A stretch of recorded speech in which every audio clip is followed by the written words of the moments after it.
La romancière est réputée pour ses nouvelles qui dépeignent le quotidien africain. L'écrivaine n'a pas dérogé à la règle. Dans sa dernière œuvre intitulée Chroniques étranges d'Afrique, Mawa Bakayoko est l'invitée culture de Média en TV Afrique. Mawa Bakayoko, merci d'avoir accepté notre invitation. C'est moi qui vous remercie. Alors, dans le titre de votre œuvre apparaît le mot Afrique. À quoi faites-vous allusion?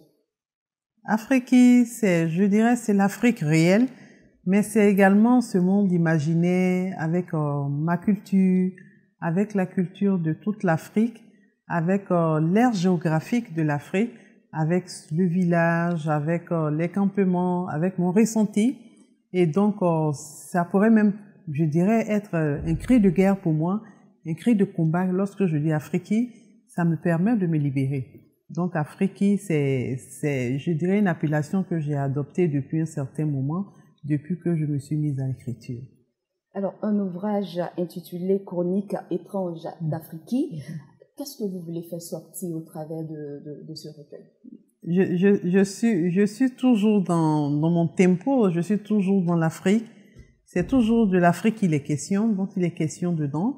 Il est question du quotidien des Africains, il est question de se projeter plus loin, il est question de promouvoir la culture, il est question également d'évoquer nos travers. Il est également question d'évoquer également, je dirais, nos valeurs. Je prône également ces valeurs-là pour dire, à côté de ce que je dépeins, voilà ce qu'on pourrait ressortir pour nous permettre d'avancer.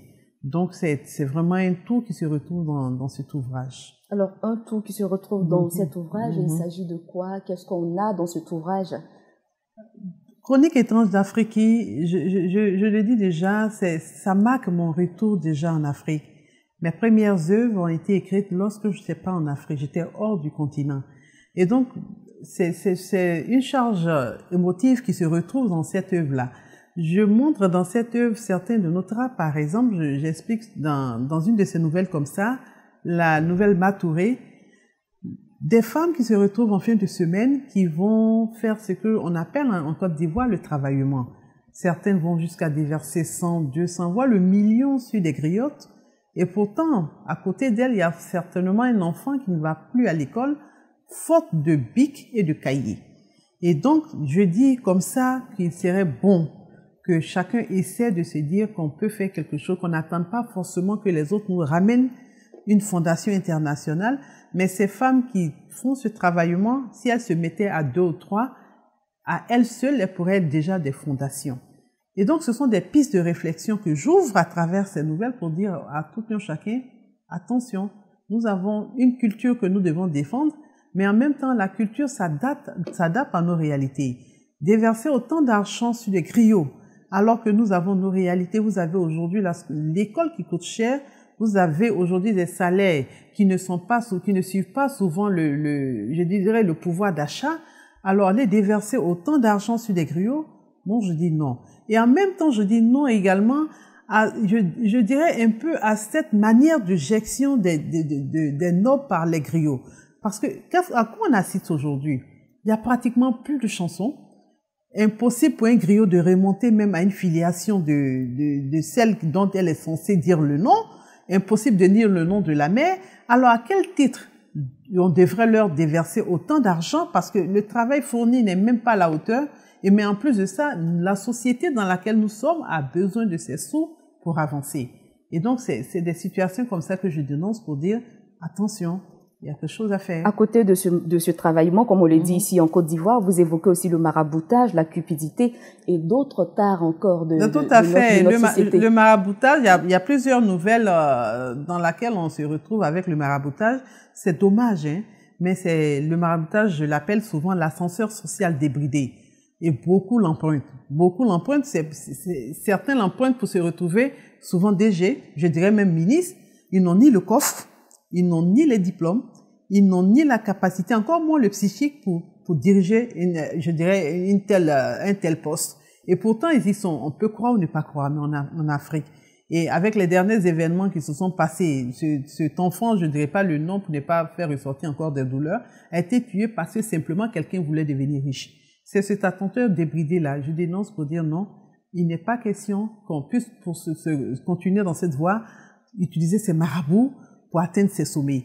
c'est non et non, et il faut penser à travailler. Seul le travail donne de belles fleurs. Alors, c'est le 6e de votre aventure littéraire. Comment se démarque, est-ce que cet ouvrage se démarque des autres que vous avez l'habitude de mettre sur le marché? Oui, c'est comme une mère qui enfante.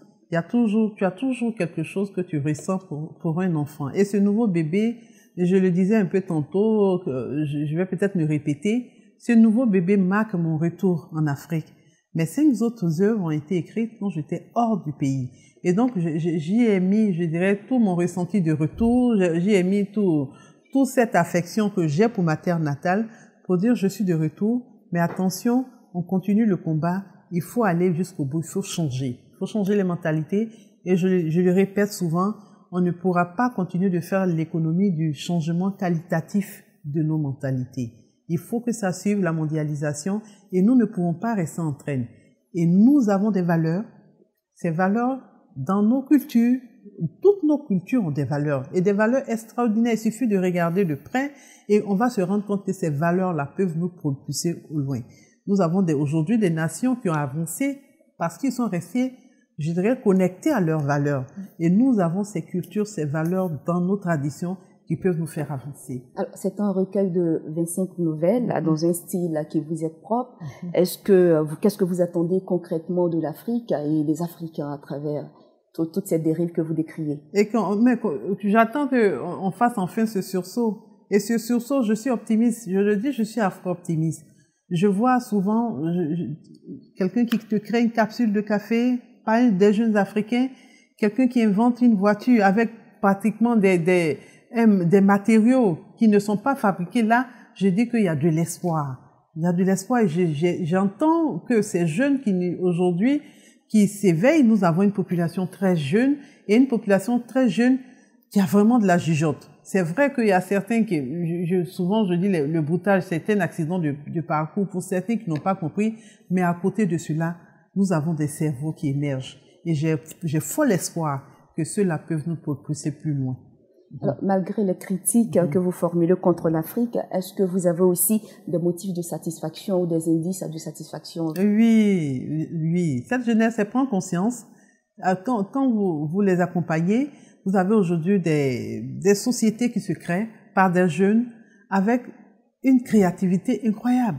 Il y a des sociétés, je n'aurais même pas imaginé que ça puisse exister en Afrique, mais ils sont dans tous les domaines. Cette jeunesse se retrouve dans tous les domaines et puis ils ont la capacité de transformer tout ce qu'ils touchent en positif. Et c'est en cela, je dis que l'espoir existe. Mawa Bakayoko, vous êtes actuellement dans la phase de la dédicace de votre œuvre. Où en êtes-vous avec cette dédicace? Effectivement, c'est un marathon. Avec la sortie de l'œuvre, je me retrouve pratiquement tous les jours en dédicace. Et vraiment, je suis très heureuse de l'accueil accordé à cette œuvre-là. Je suis vraiment très satisfaite. Et je continue les dédicaces. Est-ce que est-ce que vous projetez une dédicace au Maroc où Medi TV est représenté? Mais ça sera avec plaisir, ça sera avec plaisir que je me rendrai là-bas. Ça sera avec plaisir. Je projette à faire toute la sous-région parce qu'il faut dire que Chronique étrange d'Afrique, ce n'est pas simplement Abidjan, c'est pas la Côte d'Ivoire. Je dirais, un Burkinabé pourrait se retrouver dans Chronique étrange d'Afrique, un Malien pourrait se retrouver, un Guinéen pourrait se retrouver, parce que c'est les mêmes réalités que nous vivons dans toute l'Afrique. Et donc, me rendre de ce côté de l'Afrique, ça sera avec plaisir. Mawa Bakayoko, merci d'avoir répondu à notre invitation. C'est moi qui vous remercie. Je vous en prie. Alors, je rappelle que votre ouvrage est imprimé chez les éditions Barreau et il est toujours disponible dans toutes les librairies sur le territoire national ivoirien. C'est bien cela? Exactement. Merci encore. Voilà, c'est tout pour aujourd'hui. Merci à tous de nous avoir suivis et bonne suite de programme sur Medi TV Afrique.